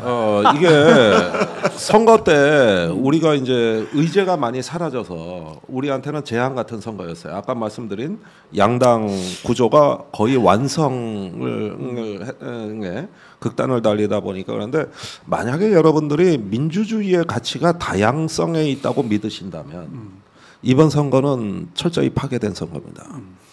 그런데 이제 선거 전에 그 눈물의 입당식이 있었는데 전세 사기 깡통 전세 사기 피해자들이 당에 입당을 집단으로 하셨어요. 그때 그 말이 이제 저기 큰 당에 갔는데 계속 입법이 지연되고 약속을 어기고 하다 보니까 우리한테 마지막 피난처는 여기밖에 없다. 그런데 왜 이렇게 지지율이 낮냐? 이러다 보니까 눈물에 입당시게 된 거거든요. 근데 여기 당에 남아 있는 분들이 주로 이런 분들이에요. 참사 피해자들이라든가 뭔가 이러고 여기를 마지막 피난처로 알고 있는 분들이란 말입니다. 그러면 물론 정치에서는 우리가 많은 질타받고 심판받은 건 사실입니다만 그건 우리 몫이지. 저분들까지 반딧불 만한 작은 희망 남아 있는 게 사라져서는 안 되지 않느냐.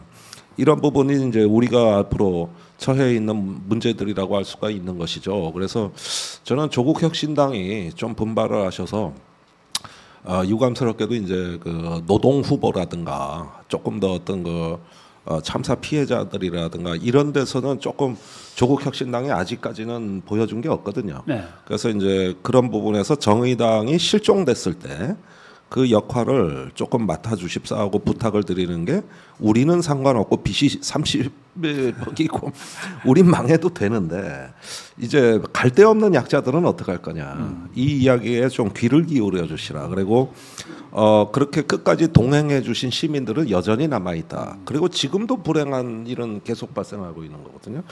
그래서 여기에서 다양성의 가치를 조국혁신당이 좀 정책 정당의 품격을 보여서 그분들한테 위로가 되길 바란다. 네. 그리고 사실은 뭐 어차피 이런 문제들을 넘어서 가지고 우리가 어떤 문명사적 전환이라고 하는 녹색 전환 문제는 이제는 이제 21세기 시민사회의 전 세계적으로 가장 큰 변화는 기후 유권자 운동이 탄생했다는 거거든요. 네. 한국에도 상륙했습니다. 그러면은 기후 공약을 내놓은 후보를 정견이다더라도 찍겠다는 게 기후 유권자 운동이고 이건 서구에서는 이미 일반화된 현상이거든요.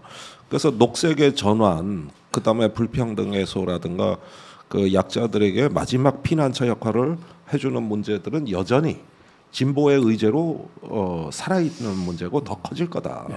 이 부분 말씀드립니다. 근데 김종대 의원 되게 중요한 거 지적을 하신 것 같은데 사실은 예전에는 촛불 들고 광장에 다 모였습니다. 그러나 광장에 모이는 것보다는 이제 점점점 골목으로 들어가서 자기들만의 커뮤니티라든가 예, 이런 곳에 모여서 자기들끼리 소통하면서 각자 도생이라고 하죠. 흔히 각자 도생의 길을 열어가고 그 각자 도생의 길에서 자기들과 이해나 또는 운명을 같이 하는 사람들끼리만 조금씩 모인단 말이죠. 여러 군데서. 그래도 이제 정치를 하려면 그 사람들 다시 끌어내서 광장에서 촛불을 같이 켜든지 뭔가를 해야 되는데 안 나오죠. 잘 안 나옵니다. 잘 안 나오는데 또 묘한 거는 어떤 묘한 밈 같은 게 있는지 특정한 이슈에 확 꽂히면 지금처럼 기후유권자가 되는 거죠. 확 하고 나옵니다. 요번에도 안 나오려다가 대파하니까 갑자기 또 확 나오고 그다음에 호주로 도망간 도주대사 하니까 또 확 나오고 뭔가 자기들이 꽂히는 뭔가에는 우르르 나와서 뭉쳤다가 끝나면 또 들어갔다가 이게 있단 말이죠. 그러니까 제가 최근에 그 본 청년들의 온라인 커뮤니티, 온라인 오프라인 같이 하는 커뮤니티 두 군데를 봤는데 하나는 뭐냐면 한강에서 플로깅 그 쓰레기 줍는 팀들이에요. 몇백 명이 모여서 쓰레기를 주우러 갔다 옵니다. 그거를 다 사진이나 이렇게 해서 드라이브에 올려가지고 우리가 이만큼 했다라는 것도 하고요. 또 이런 팀도 있습니다. 강남에서 모임을 하는데 한 동네를 딱 찍어요. 찍어서 모여서 출동하면 쫙 흩어져서 나가서 계단 파괴 모임인가 그런 모임이 있어요. 계단 부셔 모임이라는 계단 부셔라는 장애인들이 이동권 때문에 이동권 때문에 장애인들이 이동하기 어려운 데를 사진을 다 찍어서 하루 한나절을 돌아서 사진을 찍어서 다 모읍니다. 청년들이에요. 20대 청년들이 모이고 그걸 가지고 이제 구청이나 이런 데에 쫙 민원을 넣어서 이번에 우리가 몇 월 며칠자 계단 부셔 운동에서 성과는 요 계단을 부신 겁니다. 그래서 즉각 성과가 나와야 돼. 이 친구들은 효능감이 느껴져야 돼요.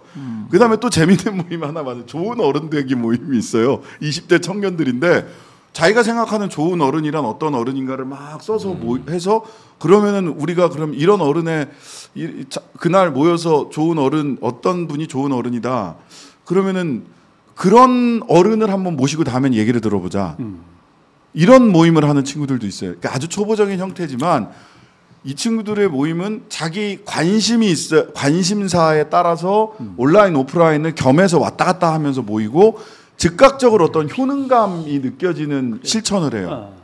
쓰레기를 줍든 계단을 부시든 우리가 생각하는 좋은 어른을 모셔서 이야기를 듣든 그래서 나는 이런 어른이 되겠어 하고 실천 강령을 딱딱딱 내놓든 이렇게 즉각적으로 피드백이 되고 효능감 느낄 수 있는 것을 선호하더라고요.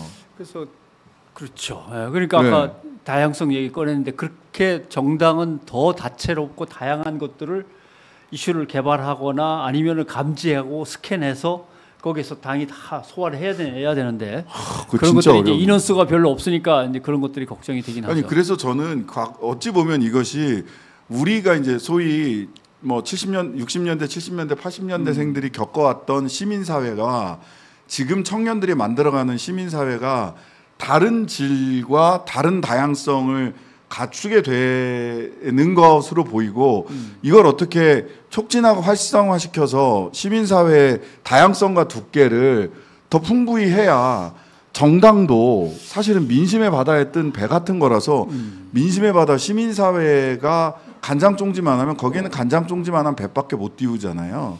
그러니까 넓은 크고 튼튼한 정당에 이 민심에 떠받치고 시민사회가 떠받쳐 이게 커져야 크고 튼튼한 정당도 뜰 수 있지 않을까라는 그러니까 생각도 들고요. 예. 지금 얘기한 그 문제 더 큰 어떤 것을 함께 가야 되는데라고 할 때 결국 골목골목에서 자기들끼리 있다가 어떤 자기들의 특정 관심 이슈에 확 모였다가 또 흩어지는 사람들을 묶어내려면 두 가지는 정당이 분명히 해야 된단 말이에요. 하나는 도덕성. 여기서 인정을 못 받으면은 도대체 정당이 그 사람들을 끌어들여서 하나로 묶어내기가 어렵고 두 번째는 이것이 지금은 당신들의 이슈나 당신들의 관심 취향에 접목돼 있지만 결국은 전체를 위한 공공성의 문제다라고 하는 것을 함께 인식하도록 두 가지는 같이 가져야 된단 말이에요. 그래서 도덕성과 공공성에서 뒷받침이 되면 그게 크게 묶이면서 하나의 사회적인 어떤 개혁의 큰 흐름이 되는데 그 이슈만 대응하다 보면 잘 안 되니까 분명히 이것은 어떤 의미에서 어떻게 우리 전체를 위해서라고 하는 걸 같이 인식해 가면서 어떤 이해를 시키면서 앞으로 나가야 될 거다. 그런 고민을 갖고 있는 거죠. 그리고 저는 이제 총선 관련해서 맨 처음에는 조금 절망적이긴 했습니다. 이건 절반은 실패했다 이미. 왜냐하면 물론 개혁적인 의지를 갖고 있는 사람들이 앞으로 나가고 아쉽게도 정의당은 이번 선거에서 제대로 지지를 못 받을 것 같은데 뭐 이런 교차 감정이 있었고 또 다른 것은 예를 들면 쉽게 얘기하면 이런 거 아닙니까? 언론들을 예를 든다면 김건희란 말을 못 씁니다. 마음대로.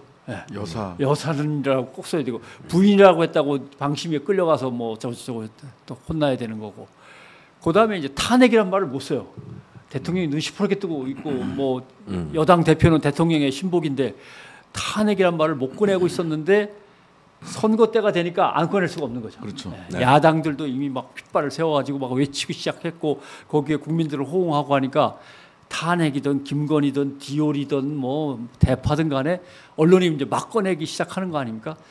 반대로 지금 김 의원 얘기한 기후 문제든 안보 문제든 중국과의 일방적인 관계 단절 문제든 간에 이런 것들도 선거 때 다 얘기가 나와서 온 국민이 공론화 작업 속에서 그 문제를 토론하고 논의하면서 뭔가 우리가 가야 될 큰 합의점 또는 길목 같은 걸 갖다가 하나씩 찾아가야 되는데 누가 이길 건데 누가 공천될 건데 막 계속 하다가 그냥 흐지부지 끝나버려가지고 선거를 갖다 좋은 기회를 결국 무산시킨 거 아닌가 하는 안타까움이 있는데 이건 이제 앞으로 해 나가셔야 될 문제 같고 자 뭐 그냥 나온 김에 그럼 남의 당 얘기도 합시다. 그냥 민주당 이재명 대표는 한 번 더 하는 거겠죠.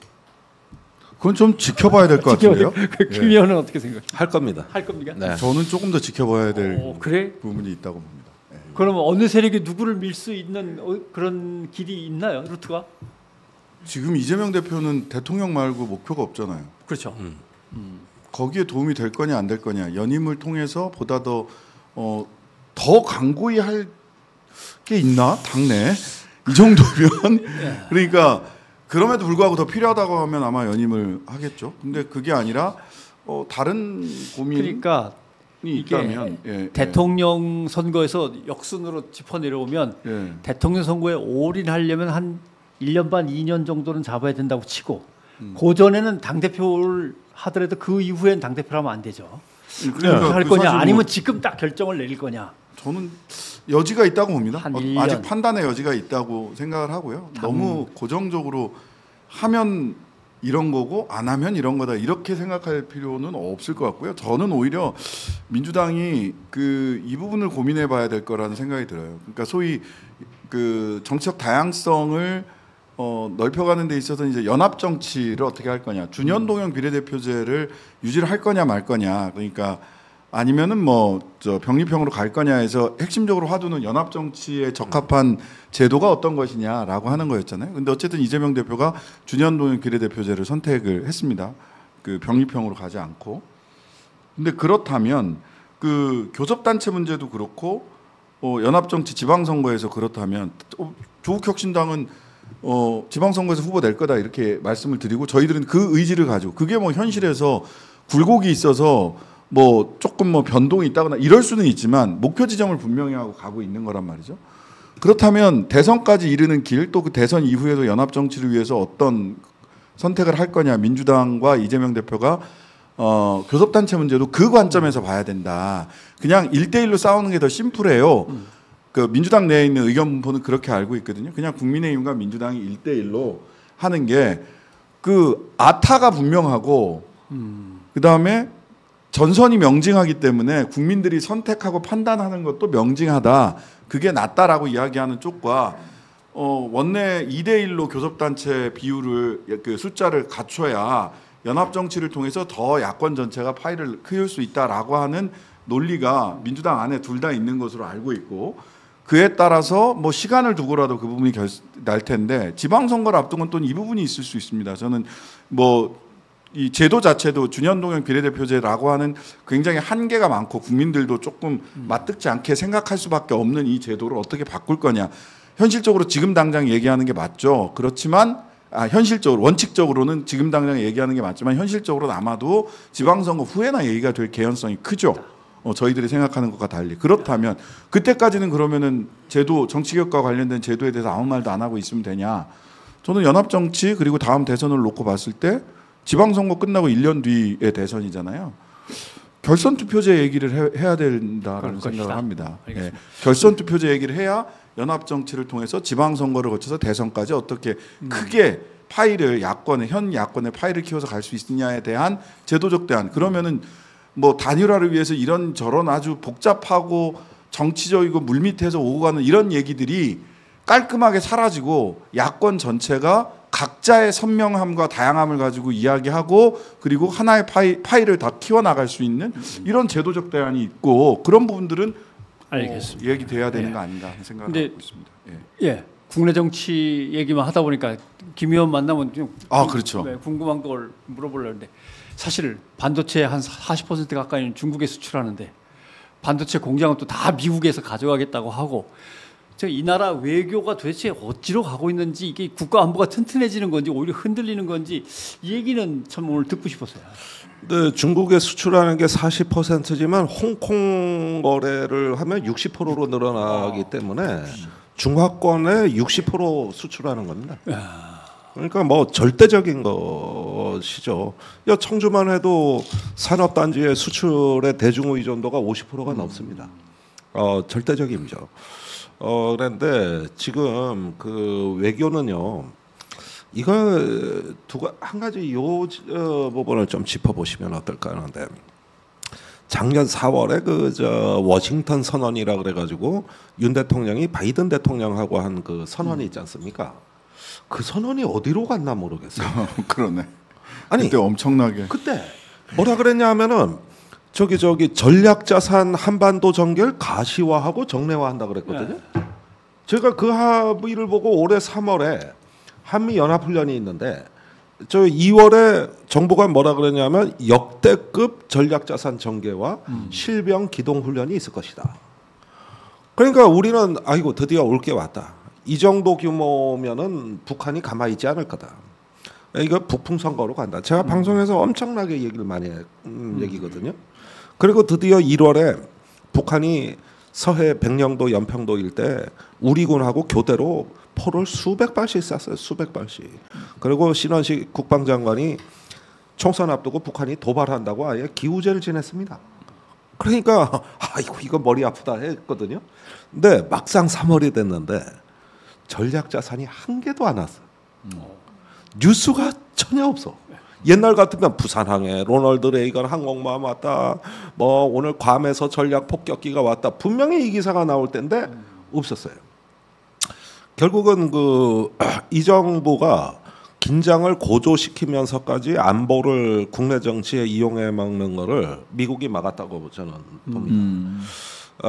지금의 세계적인 지정학의 판이 중동, 우크라이나 이렇게 지금 세계 공급망의 위기가 위협받는 이 시기에 한국이 이런 거는 도저히 감내하기가 어렵고 그 순간 워싱턴 선언은 휴지 조각이 된 거다. 이겁니다. 거기에다가 더 놀라운 거는 우리가 북한이 백령도 인근에 포를 쌀 때 정부 발표가 도발이라 그랬는데 여기에 미국이 이의 제기하면서 그건 도발이 아니라고 얘기합니다. 그렇죠. 도발이 아니라 위협이다. 도발은 대응해야 되는 거다. 근데 대응할 필요가 없다. 그러면서 그 이후로 우리 정부가 도발이라는 단어를 못 써요. 이렇게 하고 선거가 끝난 거예요.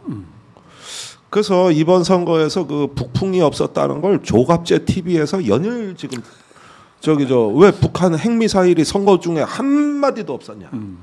이래가지고 난 민주당 찍었다 이래버리잖아요. 조갑제가. 그러니까 댓글에 저도 찍었습니다. 이러잖아요. 그러니까 이번에 예고된 북풍은 없었어요. 예, 이거는 중동 우크라이나가 한반도를 살린 거예요. 그리고 중국에 대해서 말씀드리자면 이런 상황에서 이제 중국하고 거의 외교가 단절된 나라는 동아시아에는 한국밖에 없습니다. 그리고 수출이 20% 감소했습니다. 중국에 대한 수출이 지금 20% 감소했습니다. 이게 한국 경제의 치명타입니다. 그리고 지금 수출이 늘었다고 정부가 무역 수지가 흑자라고 뭐 난리 아닙니까? 그거는 수입이 줄었기 때문이에요. 수출이 는 게 아니에요. 그러니까 결국은 불황형 흑자입니다.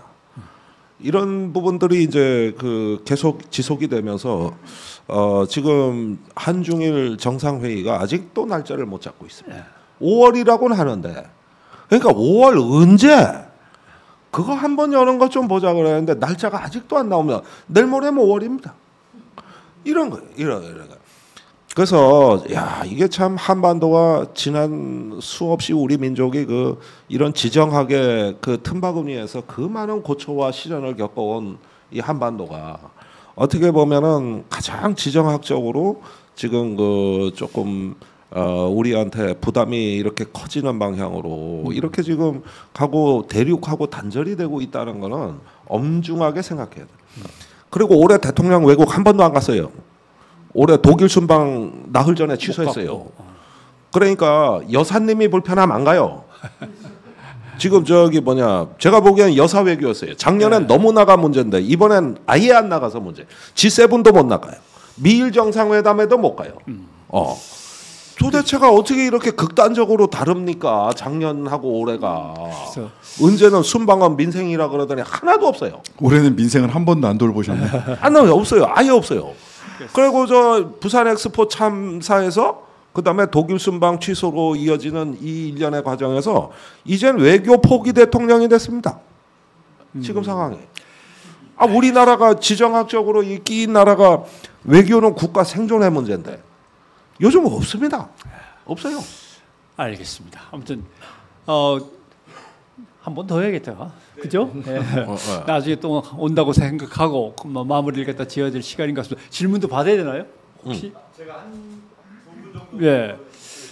질문 전에 이제 지금까지 얘기를 마무리 지으면 학술적으로는 이것을 어떤 사람은 뭐 권위주의 정권이라고도 부르고 뭐 히틀러냐 나치즘이냐 뭐 포퓰리즘이냐 뭐라 하지만 그래서 역사상 제일 근접한 개념으로는 보나파르트주의라고 하는 것 같습니다. 그러니까 국민 손으로 대통령을 뽑아놨는데 그 대통령이 완전히 자기가 엄청 잘나서 대통령이 된 걸로 착각하고 나폴레옹을 얘기하는 거죠. 왕권을 강화하면서 거의 왕권이죠. 대통령이라고 하지만 왕권을 강화하면서 거기에 대해서 국민들은 포퓰리즘으로 이제 현혹시키고 그다음에 언론을 완전히 장악해서 언론이 국민들의 눈과 귀를 가리는 상황에서 이렇게 되면은 그 나라에는 보수와 수구가 막 섞이고 진보와 수구가 섞이고 갑자기 글로벌 국제주의가 섞이다가 또 세국주의가 섞이다가 막 정신이 하나도 없는 이상한 기괴한 모습의 나라가 되는 그걸 갖다 이제 보나파르트주의라고 하는데 지금 상황은 아마도 그런 것 같습니다. 특별히 정치적인 철학이나 지향점이 분명치 않은 어떤 핵심 세력들과 그 사람들이 모든 권력을 다 움켜쥐고서 국민의 눈과 귀를 가리면서 국가의 어떤 현안들과 아니면 역사마저도 막 뒤죽박죽으로 만들어버리는 그런 상황에서 깨어있는 국민들도 소중하지만 할 말이 없네. 언론이 뭔가를 해야 되는데 언론은 뭐 기대를 걸 것들이 하나도 없어가지고 그래서 제일 걱정은 갈라치기로 계속 민주당이나 조국혁신당을 갈라치는 언론들의 노력, 끊임없는 노력, 꼬량주 뭐 마셨는지 아십니까?부터 시작을 해서 그런 노력들이 그냥 지긋지긋하게 계속될 건데 시민들이 그런 거에 넘어가지 않도록 늘 경각심을 잃지 마시고 노려보시면서 함께 이 역사를 밀고 나가야 되겠다고 생각을 합니다. 함께해 주신 여러분 고맙습니다. 이제 여러분들 혹시 질문 있으시면 받고 한번 얘기를 마저 조금 더 이어가 보죠. 손 드셨어요. 네. 인사 말씀을 따로 하지 않고 질문을 드리는 거에 대한 답변 속에서 같이 하는 것으로 하고요. 아까 변상욱 그 대기자님이 약속하셨잖아요. 한 번 더 하시겠다고 해서 우리는 괜찮아. 제 선배님이 하신 얘기이기 때문에 두 분 따라가실 거라 생각하고요. 아까 얘기했던 그 언론의 아쉬운 역할을 저희가 미련하리 대신하겠습니다. 그리고 이 자리가 사실은 청주에서 굉장히 변두리잖아요. 여기에 제가 있다 보니 선거를 하는지 안 하는지도 모르겠더라고요. 강서동에 있다 보니까. 그렇지만은 저희가 항상 홍보할 때 한 얘기가 뭐냐면 여기는 청주에서 변두리지만은 대한민국의 지정학적으로 가장 접근성이 좋은 데 있다. 심지어 오늘 창원에서도 왔고 분산에서도 왔고 이렇게도 올 수 있는 자리에 여기가 있습니다. 오송역과도 가깝고 또 차를 끌고 와도 청주하고 서청주, 중부, 경부에 다 연접해 있고 고속버스 터미널에서 걸어서 7분에 올 수 있는 이 자리에서 더 많은 이런 자리가 만들어질 거라고 저는 확신합니다. 그러니까 바람직한 방향이라고 저는 보는데 전체적인 정치의 앞으로 미래를 가늠해 본다면은 조국 혁신당식 사회권과 윤석열식 자유권의 그 대립이 우리 사회의 어떤 가장 기본 구도가 아닌가. 윤석열식 자유권은 기업의 자유를 얘기하는 거거든요. 정치는 시장에 개입하지 말라는 겁니다. 그래서 이 시장과 기업의 자유를 성역시하고 국가의 개입이나 책임은 최소화하자는 게 자유권인데 사회권은 정확히 반대 방향을 지향하고 있는 거거든요. 근데 우리 사회 앞으로 87년 이후에 만들어 나갈 규칙 또 우리 시민 공동체 구성원 간에 만들어 나가야 될 계약 그러면서 미래 사회는 이 자유권과 사회권 간의 모종의 어떤 그 만나는 지점과 절충선에서 결정될 것이다. 저는 그렇게 생각이 됩니다.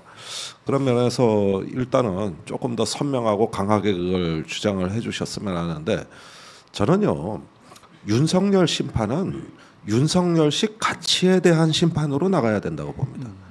우리가 윤석열을 심판하면 민주주의가 저절로 올 거라는 착각 좀 버리자. 과거에 박근혜만 탄핵하면은 한국 민주주의는 다 된다고 봤다. 그런데 그 이후에 나타난 퇴행 속에 윤석열은 올라탔던 것에 불과한 것이지 윤석열 이전에도 퇴행은 있었다. 그러면은 박근혜 심판 다 했는데 왜 우리는 또 퇴행을 맞이했는가? 이 점을 이제는 다시 한번 돌아봐야 될 때고 그렇다면은 윤석열에 대한 진정한 심판은 넘어서는 것이고 초월하는 것이고 그 가치 체계에 대한 심판이 돼야 제대로 된 심판이 아닌가? 그런 면에서 이제 조국 혁신당이 준비하셔야 될 부분은 보다 이 부분에서 여야 포퓰리즘 정당과 다른 품격. 예컨대 가덕도 신공항 이런 거 어떻게 할 겁니까? 여야가 경쟁을 하고 있습니다. 저희가 보기엔 저렇게 국고를 낭비하고 대규모 생태를 파괴하는데 거의 양당은 경쟁을 하고 있거든요. 이때 어떤 목소리를 낼 것인가가 그 사회권의 맥락에서 이제 구체화돼야 된다고 저는 보고 있고, 그런 어떤 싸움을 좀 열심히 해 주셔야 이제 87년의 규칙이 수정돼서 우리가 새로운 미래의 사회 계약을 만들어 나간다. 이런 과정으로서 이해한다. 그래서 가치 체계에 대한 심판이다. 저 그 말씀으로 인사를 가름하면서 선전을 기원하겠습니다. 예. 뭐 우리 그 축하한다는 말을 뭐 미처 빼먹었는데 우리 그 저 당선자 뒤늦게 축하드리고 상임위는 어디 갈까요? 아니 지금 고민 중입니다. 고민 중. 아직 고민 중. 그러니까 고민이 많은 당이에요. 여기는 지역구도 고민하고 고민이 상임위도 많은 고민. 당이시고 뭐든 다 고민을 하신다는데 고민이 확신으로 바뀌기를 바랍니다. 네, 감사합니다. 그다음에 전 국민한테 뭐 얼마씩 준다는 얘기가 있었는데 여러 가지 의미를 담고 있다고 생각합니다. 첫째는 기본소득당하고의 관계, 거기서 이제 뭔가 하나가 되는 문제에서 나와서 그걸 받는 거죠. 그걸 받는 것도 왜냐하면 그 이념을 갖고 있는 세력과 뭐 하나가 되는 문제도 있고, 그 다음에 또 하나는 엄청나게 앞으로 나빠질 내수 경제의 문제. 이거는 국민들에게 돈을 주어서 국민들이 그 돈을 가지고 쓰지 않으면 내수 경제가 살아나기 어렵다라고 하는 판단도 밑바닥에 깔려 있는 거죠. 또 하나를 든다면 얼마 전에 국민연금 개혁과 관련해서 위원회가 발표하는 그 현장을 보셨겠지만 많이 내고 뭐 많이 받자, 조금 내고 조금 덜 받자 막 이렇게 얘기를 하는데 중간에 빠진 게 있습니다. 국가가 거기다가 얼마나 보태줄 건데라는 얘기는 안 하잖아요, 서로. 실제로 국민은 국가에 의해서 도움을 받을 수 있는 권리가 엄연히 있는데, 예를 들면 많이 내고 그럼 많이 가져가, 많이 냈으면 많이 가져가, 이거는 국가가 할 말은 아니거든요. 많이 내고 많이 냈으니까 좀 더 가져가, 이거는 국가가 할 말이 아닙니다. 국가는 반드시 그 어떤 재원을 마련해서 국민들의 노후라든가 이 안전을 보장해야 되는 거기 때문에 국가는 받아야죠. 국가로부터 받아야 됩니다. 근데 안 받으면 지금 두 분 중에 얘기가 나왔습니다마는 가덕도로 빠져나가고 쓸데없는 새만금으로 빠져나가고 이런 식으로 뭐 우리가 아껴서 국민들이 그래도 우리가 좀 덜 받아야지 국고가 튼튼해지지 않을까라고 아껴두시면 절대로 우리가 원하는 쪽으로 그 돈이 가지 않습니다. 받을 것부터 확실히 받아서 그 돈으로 쓸 것 쓰고 이렇게 해서 내수 경제부터 시작해서 국가 경제를 탄탄히 만드는 문제도 고려는 다 했을 것이고, 정치적인 고려를 한 게 있다면 대선 때 보나마나 돈 나눠준다는 얘기는 정부 쪽에서 나올 거예요. 여권 쪽에서. 예. 그러면 미리 거 봐라, 내가 28만 원, 25만 원씩 다 주자고 할 때는 그것 때문에 안 만나겠다고 어쩌고 저쩌고 하고 이런 식으로 미리 못을 박는 어떤 정치적인 포석도 거기에 깔려 있는 것 같고 여러 가지 의미가 담겨 있다라는 말씀을 드립니다. 이제 뭐 마무리를 하자면 결국 세상은 세계화의 흐름이 계속되고 있습니다. 1990년 그 무렵부터 이제 쭉. 근데 이제 세계화가 두 가지로 나뉘는 거죠. 하나는 생명과 존엄의 세계화가 있고 몸부림치면서 어떻게든 잘 안 됩니다만, 또 하나는 돈과 힘의 자유를 보장하는 세계화가 있고, 그래서 미국은 미국대로 뭐 이런 식이죠.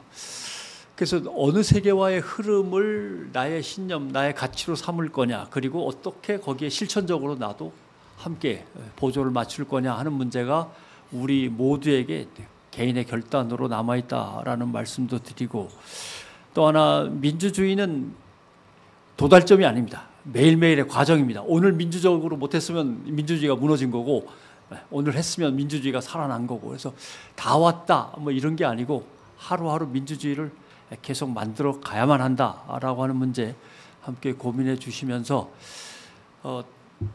조금은 더 이번 선거를 통해서 다양한 정당들이 다양한 가치를 가지고 나왔으면 하는 바람이 간절했는데 그렇게 다 이루어지지 못했습니다만은 우리 남은 두 후배님들 더 계속해서 응원해 주시기를 부탁드리면서 오늘 이 순서를 마치도록 하겠습니다. 고맙습니다. 네, 감사합니다. 네.